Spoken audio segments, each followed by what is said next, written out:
আলহামদুলিল্লাহ আলহামদুলিল্লাহি কাফা ওয়া সালামুন আলা ইবাদিহিল্লাযিনা ইসতাফা। আম্মা বা'দ।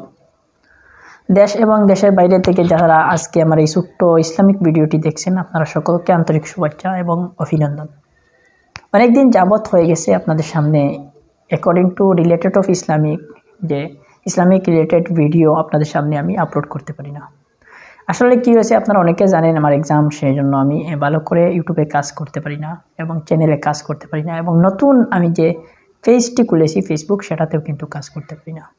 তো অনেক দিন চলে গেছে যে ভিডিও আপলোড করতে পারি না, কিন্তু কিছুদিন পূর্বে আমি কিছু ভিডিও আপলোড করেছি। ইনশাআল্লাহ আপনারা অবশ্যই দেখেছেন যে আমি সরাসরি ভিডিওতে না এসে জাস্ট আমার ভয়েস দিয়েছি, এবং আমি অনেকগুলো বই যেগুলো আছে ওইগুলাতে রেখে ক্যামেরা রেখে আমি সেখান থেকে ভিডিও করে কিছু ইসলামিক কালিমা যেগুলো আসে ওইগুলো শিখিয়ে দিয়েছি। যেমন আপনাদেরকে বলবো কালিমা তাইয়্যিবা শিখিয়েছি খুব সুন্দরভাবে, কালিমায় শাহাদত, কালিমায় তাওহীদ, কালিমায় তামজিদ, ওইগুলো কিন্তু সহি শুদ্ধভাবে আমি শিখিয়ে দিয়েছি। আসলে আপনারা যারা সেই ভিডিওগুলো দেখছেন না, তাদেরকে একটা রিকোয়েস্ট করব, অবশ্যই ওই ভিডিওর ডিসক্রিপশন বক্সে লিঙ্ক দেওয়া রয়েছে, চাইলে আপনি সেখান থেকে ওইগুলো দেখতে পারেন।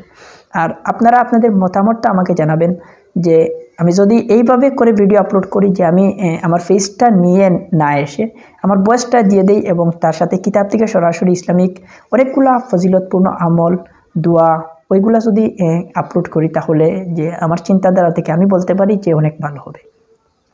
আসলে আমি ওই ভিডিও ডিসক্রিপশনে লিঙ্ক দেবো, আপনারা না দেখলে বুঝতে পারবেন না, আর যারা দেখেছেন তারা তো অবশ্যই বুঝতে পেরেছেন। তো আপনারা আপনাদের ভিডিও দেখে, সেই ভিডিওগুলো দেখে আপনারা মতামত জানাবেন যে আমি নিজে ফেস নিয়ে ইউটিউবে ভিডিওতে এসে আমি ক্রিয়েট করব নাকি সেইভাবে করব। দেখেন, আমি যদি নিজে নিয়ে আসি তাহলে আমি নিজে কিন্তু বলবো, তারপর আমি বলবো কিছু সময়, তারপর স্ক্রিনের মধ্যে আমি ক্যাপচার বানিয়ে ফটো বানিয়ে দিতে হবে, তারপরে অনেক কষ্ট হবে সেইভাবে, সেজন্য আপনাদের কিন্তু সময়টা অনেক লস হয়ে যাবে।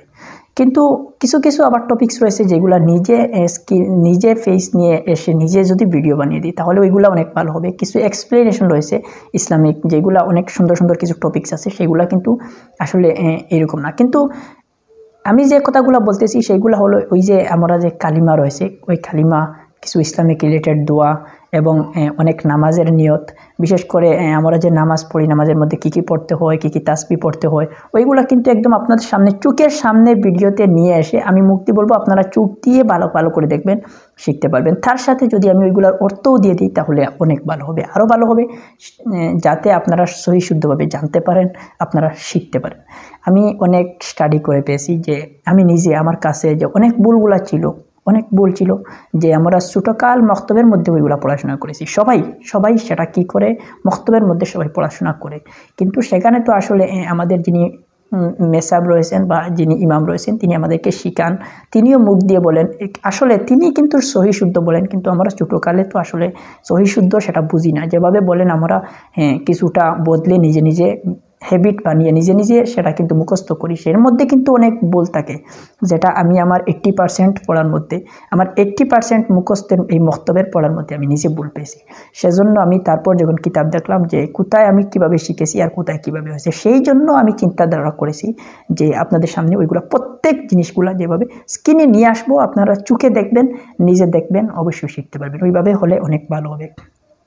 বিশেষ করে আমি দেখেছি যে আসলে দেখেন, আমরা যে নামাজ পড়ি, নামাজের মধ্যে যে কত ভুল আছে আমাদের, কিভাবে আমি জানতে পারলাম, দেখেন আমরা ওই যে সূরা ফাতিহা শরীফ পড়ি, তারপর কোনো সূরা মিলাই, বিশেষ করে সূরা কুল আউযু বিরাব্বিন নাস থেকে এবং ফিল পর্যন্ত, অর্থাৎ আলাম তারা পর্যন্ত, ওই যে ভিতরে যে সূরাগুলো রয়েছে প্রত্যেক মুমিন মুসলমানদের জন্য, আমি সেটা বলতে পারি যে আমি আশা করি এটা বলতে পারি যে প্রত্যেক মুমিন মুসলমানদের জন্য এই সূরাগুলো কিন্তু সহি শুদ্ধভাবে শিখা তাদের উপর জরুরি, ওয়াজিব, ফরজ বলতে পারা যায়। কেননা আমাদের উপর নামাজ ফরজ, আমরা নামাজ পড়তে হবে, নামাজ পড়তে হলে ওইগুলো সহি শুদ্ধভাবে জানতে হবে। দেখেন, নামাজের মধ্যে কিন্তু মানুষের দুইটা ভুল হয়ে থাকে, কমন দুইটা ভুল হয়ে থাকে। একটা ভুল হলো লেহনে জলি, এবং অন্য যে ভুলটি হলো সেটা হলো লেহনে খফি। অর্থাৎ লেহনে খফি যেটা রয়েছে সেটা হলো আমরা কোরআন শরীফের মধ্যে পড়াশোনা করতে, অর্থাৎ যে কারাতগুলো নামাজের মধ্যে পড়ি, ওইগুলার মধ্যে যদি আমরা যে জায়গাতে লম্বা করা সেখানে যদি আমরা লম্বা না করি, যে জায়গাতে গুন্না করা আমরা যদি গুন্না না করি, ওই রকম কিছু ভুল রয়েছে, ওইগুলো যদি আপনি নামাজের মধ্যে করেন তাহলে সেটা হবে লেহনে খফি। সেক্ষেত্রে কিন্তু আপনার নামাজ নষ্ট হবে না, আপনার নামাজ হবে। কিন্তু লেহনে জলি যে ভুলটি রয়েছে সেই মিস্টেকটি সেই ভুলটি আপনি যদি করেন তাহলে আপনার নামাজ নষ্ট হয়ে যাবে।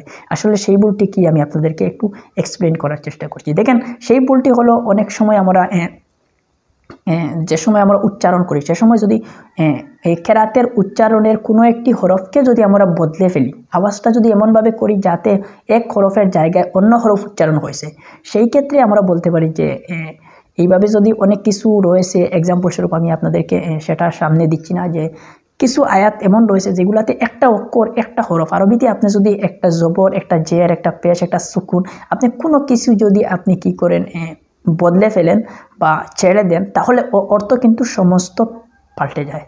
কেননা একটা যদি আপনি জবর ছেড়ে দেন তাহলে অর্থ পাল্টে যাবে, যদি একটা জবর ছেড়ে দেন অর্থ পাল্টে যাবে। তো আমরা কি অর্থ সেটাতে রয়েছে আরবিতে, আমরা কিছু মানুষ আছি যারা কিছু অর্থ বুঝতে পারি, আবার কিছু মানুষ আছি যারা অর্থ জানি না, জাস্ট আমরা পড়ি। তো আমি আলহামদুলিল্লাহ চেষ্টা করব আপনাদের যে প্রত্যেকটা সূরার সুন্দর করে অনুবাদ বাংলাতে আপনাদের সামনে বেঙ্গলিতে নিয়ে ভিডিও আপলোড করব, একটি করে ভিডিও আপলোড করব। যেমন সূরা ফাতিহা শরীফ আপনাদেরকে প্রথমে শেখাবো, তারপর তার পার্টিকুলারলি আয়াত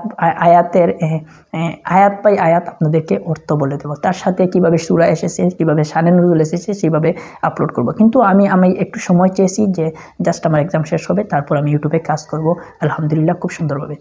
তার সাথে ফেসবুকে একটি পেজ করেছি, যারা ফেসবুক থেকে দেখতেছেন আপনাদেরকে একটি রিকোয়েস্ট করব, এই পেজটি অবশ্যই ফলো করে দেবেন। এখনও আপনারা যদি চান তাহলে, অনেক কম ফলোয়ার্স, যেটা অনেক শরম লাগে, কিন্তু তারপরে শরম না, যে প্রত্যেক মানুষই একটি গাছে উঠতে হলে প্রথমে গাছের নিচ থেকে উঠতে হয় ধীরে ধীরে। কোনো মানুষই যে গাছের মাটি থেকেই ডিরেক্ট উপরে চলে যাবে সেটা সম্ভব নয়, সেজন্য আমি সেটাকে এমন শরম পাবি না।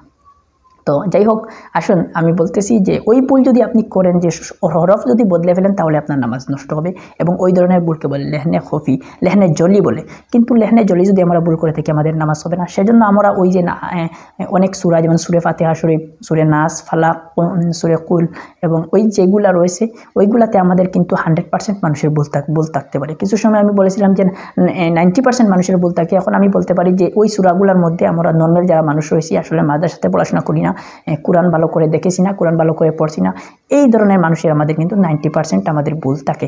সেই জন্য আমি চেষ্টা করব আপনাদের সামনে যে ওইগুলা নিয়ে আসার জন্য। তো অবশ্যই আপনাদের কাছে আজকে ভিডিওটি নিয়ে আসার মোট কথাই হলো, আপনারা কমেন্ট করে জানাবেন যে ওইভাবে যদি ভিডিও আমি নিয়ে আসি তাহলে আপনাদের কি উপকার হতে পারে, সেটা জানার জন্য আমি এসেছি। এবং রমজান শরীফ আমাদের সামনে চলে এসেছে আলহামদুলিল্লাহ, রমজানের প্রত্যেকটি টপিকস নিয়ে আপনাদের সামনে আলোচনা হবে। কিন্তু একটা কথা, যেটা হলো আমার এক্সাম শেষ হয়ে যাক। তো লাস্ট আপনাদের কাছে রিকোয়েস্ট করতেছি, আপনারা সকলে আমার জন্য দোয়া করবেন যেন পরীক্ষা ভালো করে দিতে পারি। তো সকলে ভালো থাকুন, সকলে সুস্থ থাকুন, সকলের জন্য দোয়ার কামনা করি, এবং সকলেও আমার জন্য দোয়ার কামনা করবেন। আসসালামু আলাইকুম ওয়া রাহমাতুল্লাহ। ধন্যবাদ। আল্লাহ হাফিজ।